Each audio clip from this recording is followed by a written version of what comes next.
Today's episode of Filmmaker U is brought to you by our sponsors OWC. Go to owcdigital.com for all your filmmaking and computer needs. And it's also brought to you by our other sponsors, AJA. Make sure to check out aja.com so that you can see how they can help you in your post-production needs. Hi, I'm Gordon Burkell for Filmmaker U. At Filmmaker U, we create courses for film professionals to deepen and diversify your existing skill set. You can learn more at filmmakeru.com or, of course, follow us on Twitter at filmmaker_u.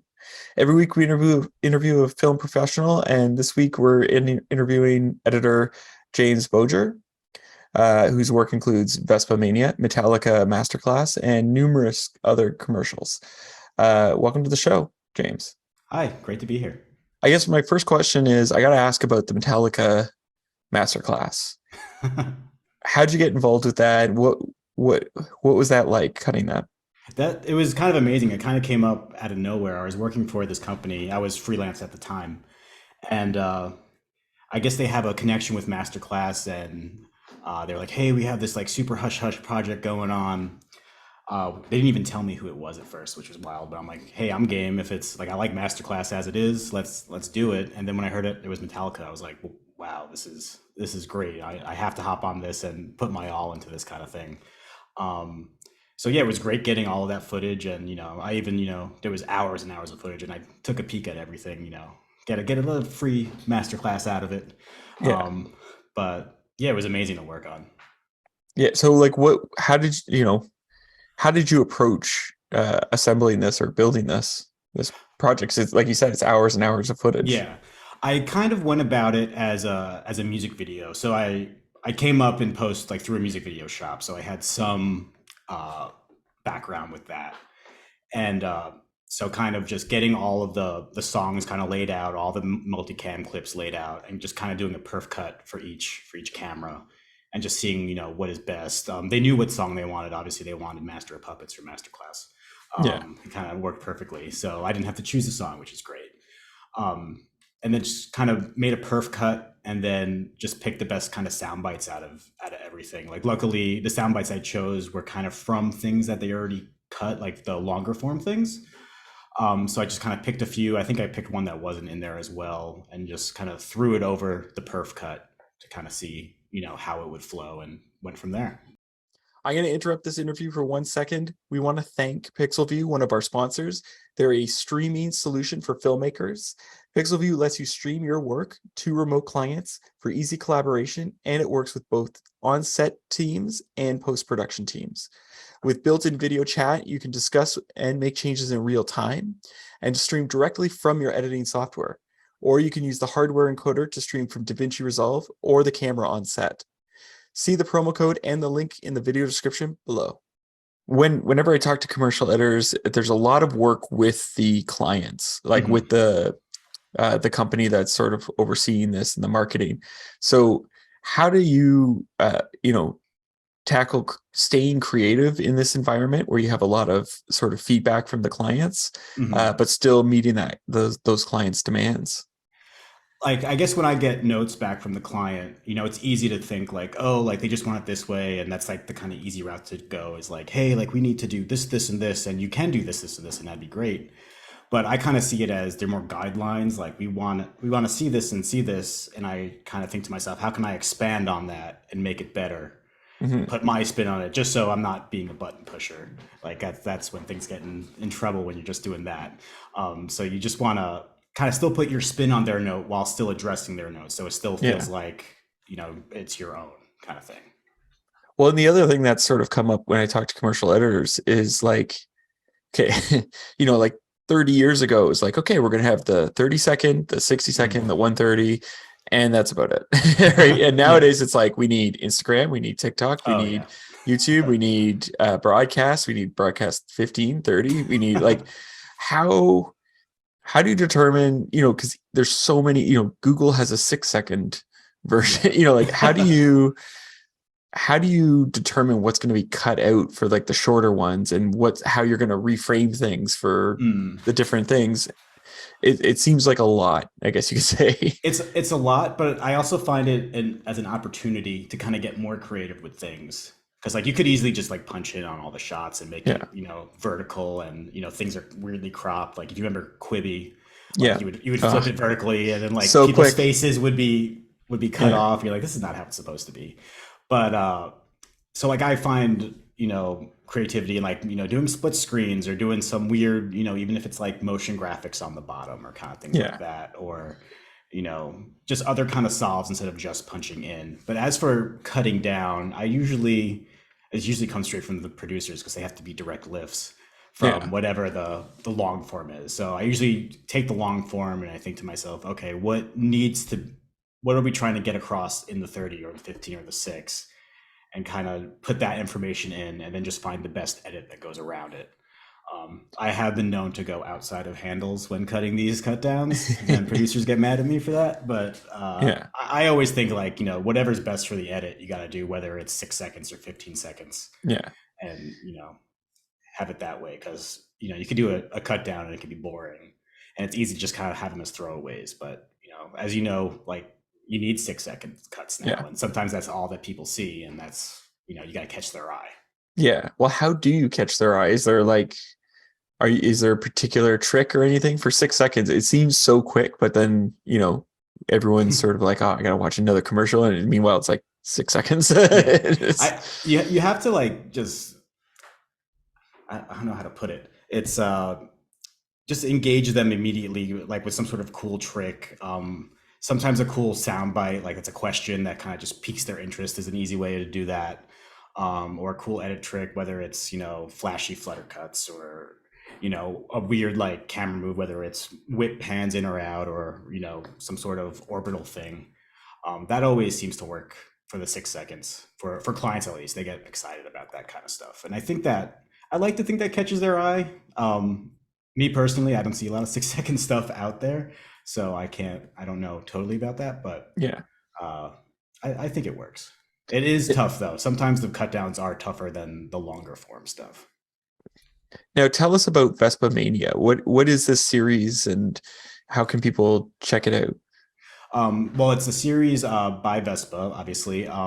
It's on their YouTube channel, and it's just kind of going around to different people that own Vespas. So the first episode's about a guy that just collects them in his house, and he has like the most rare Vespa known to man. And then the second episode is someone that drove their Vespa cross country, not even cross country, from England all the way to Mongolia. So a pretty big trip. So it's kind of, lifestyle documentary kind of things. And this kind of project is so interesting to me because it's so different than all the commercials that I do. It's more documentary. I get to learn so much about these people and also the product, which I think is the best part.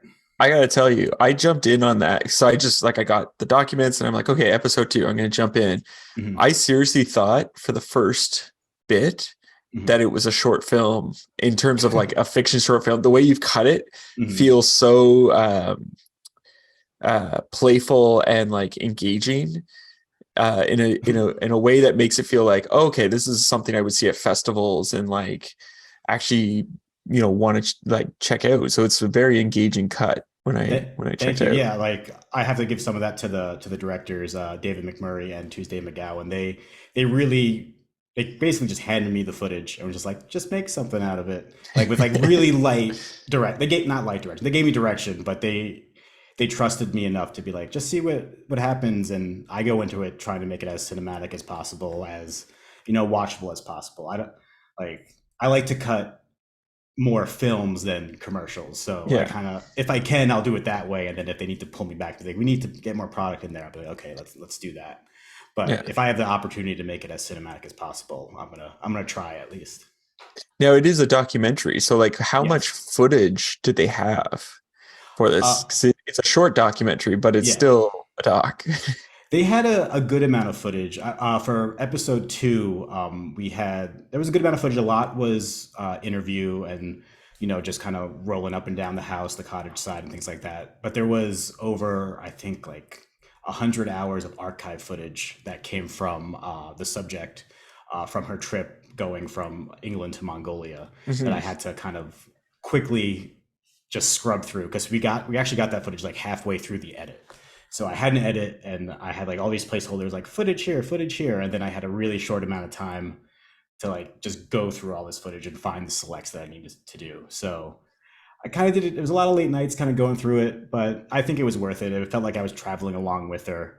And it became more fun. Like when I Yeah. finished, I was like, oh, like this wasn't that bad. It's not like going through hours and hours of running footage for cars or anything like that. It's like Yeah. there's story and Yeah. there's drama and there's comedy in it. So Yeah. it was a lot easier. Yeah. It's not like dealing with all the footage of Metallica where they're all grumpy and Exactly, super grumpy. so like because you have all this footage, like how did you, like you said, there was like a tight time to get it Mhm. together. So how do you get through, like if you have 100 hours, but you only have, I don't know, how long did you have to cut this? Let's see. So I got that. I probably had like a week or so to go Yeah, through like, all the footage, which seems like a long time, I guess. But but watching 100 hours, yeah, you need breaks. I've sat through long hours of oh, footage. totally. It's I definitely, just scrubbed with the mouse, like okay, she's just driving here. She's driving here. Oh wait, here's something, and kind of yeah, just. I think I had like a bunch of select sequences going on. So like I had like my full all the footage, and then like keep paring it down, paring it down, paring it down until I had a workable amount to think like, okay, now I could cut something with this, yeah. and and it made it easier to go back if someone had a note. Like we had a lot of notes because she was driving a lot without a helmet, and Can of you course. add a helmet in VFX? Exactly. Like that was the question I was going to ask. I was like, "But we don't have the budget for that." So you got to. There's a lot of good footage that I wanted to put in there, Yeah. but she didn't have a helmet, or I think there was a dog on the back of the Vespa at some points. So Vespa was like, "We don't really advocate for that." So I have to find stuff without the dog at some points. Which is So unfortunate because I feel like from like a fun, like cool looking, like someone would be like, "Oh wow, I didn't. That's cool." Or like, how exactly. did it'd be sort of, it's visually catching, I guess you could say.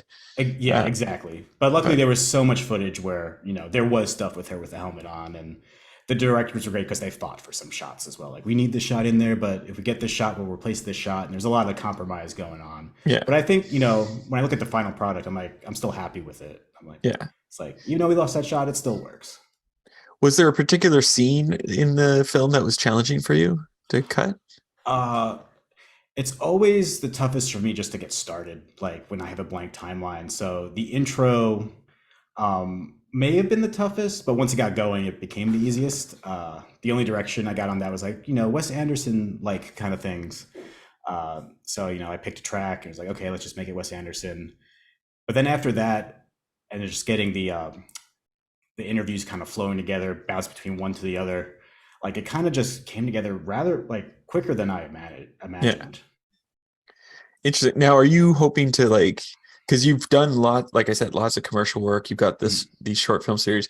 Are you going to move into like feature film storytelling now and take your chops there? I would love to. I think that'd be great. From what I've seen, I would probably have to go back to be an assistant if I was Yeah. going that route, which is something I have to mull over, which I would do if I saw a clear path to it.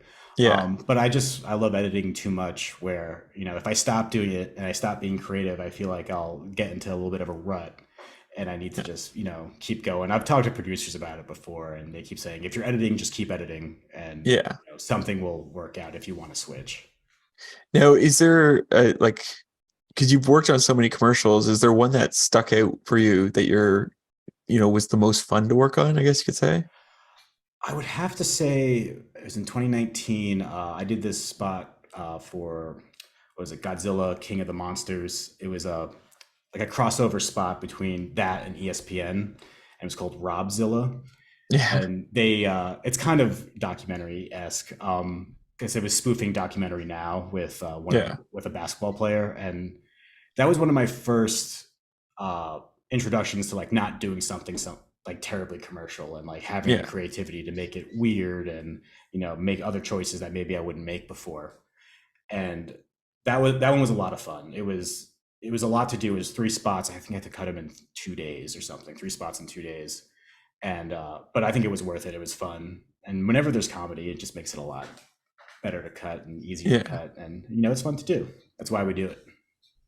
Now, what is, like, what is something that, you've learned on the job, but you wish you knew before you got into the industry? something that you wish you learned at school or wish you learned before you came in? Uh,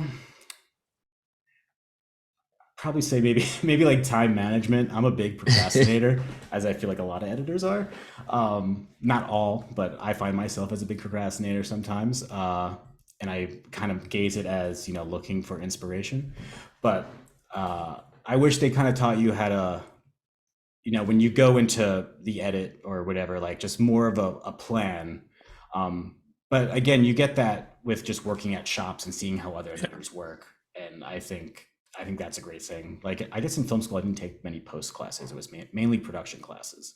Oh, yeah. So I learned that side, but I was like, yeah, not for me. I'm gonna try out the post side. Were you always wanting to get into post, or because like I meet people and they're like, yeah, I want to be a director, and then like 5 years later, like, oh, I realized directing is a nightmare, and I became an editor or a cinematographer or something like that. I think I always wanted post. When I was a kid, I would edit like skate videos for my friends and make little like terrible movies, those kind of things. And I always liked the post process. I had a pirated version of Final Cut 7, and Yeah.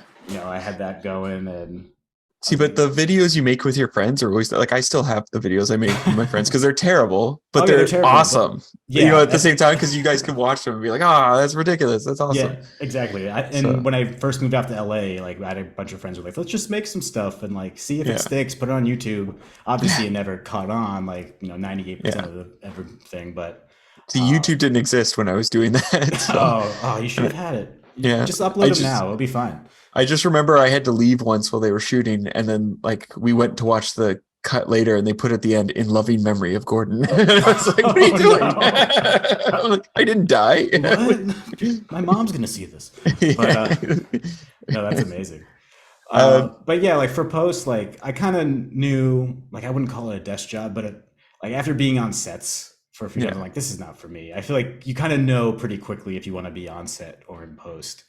Yeah. I just didn't have that personality. I think I PA'd on a few sets, and you'd have like the walkie in your ear, and they'd be like, "We need this," and then like 5 PAs would be like, I got it," and I'd be like, "I'm good right here." Like that's how I knew. Yeah.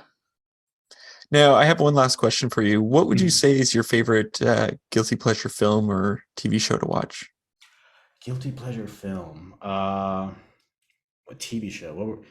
Me and my girlfriend just got through Holy Moly. If you watched Holy Moly. No, I haven't. What's that about? It's the game show mini golf show on ABC. It's like Steph Curry executive produces it. Rob Riggle's like a host of it. It's it's just fun, I guess. Yeah. Like Great British Baking Show. Oh, it's a great show. Yeah, just stuff to kind of turn off. And as for movies, I don't know, like a good action flick, like it's not really a guilty pleasure, but like the new Top Gun is out of this world. It's awesome. I saw it and I was like, I went in like, it's probably gonna be bad, and I went in and I was like, oh man, like this is how things should be. Well, I remember when they announced it, I was like, oh, what are we doing, you guys? And then like it came out and everyone's like, it's really good. You got to go see it. And it's like, I don't know. And then I saw it. I was like, oh, that was really good. A guy actually, I was at the Grove shopping, and a guy stopped me. He's like, have you seen Top Gun? I was like, no. He's like, you got to go see it right now. Like a complete stranger? Stranger. I didn't know him. He just stopped me. And you're like, I'm just going to drop everything and start running. Exactly. It's like, okay, it's got to be good if people are stopping me, telling me to see it. Wow. Well, thank you so much for letting me interview you today. No problem. Thanks for having me. It was great. Thanks. And that's it for this week, everyone. Make sure to check us out at filmmakeru.com, or of course, follow us on Twitter at filmmaker_you. I'm Gordon Burkell. Thanks for watching. Today's episode of Filmmaker U is brought to you by our sponsors, OWC. Go to owcdigital.com for all your filmmaking and computer needs. And it's also brought to you by our other sponsors, AJA. Make sure to check out aja.com so that you can see how they can help you in your post-production needs.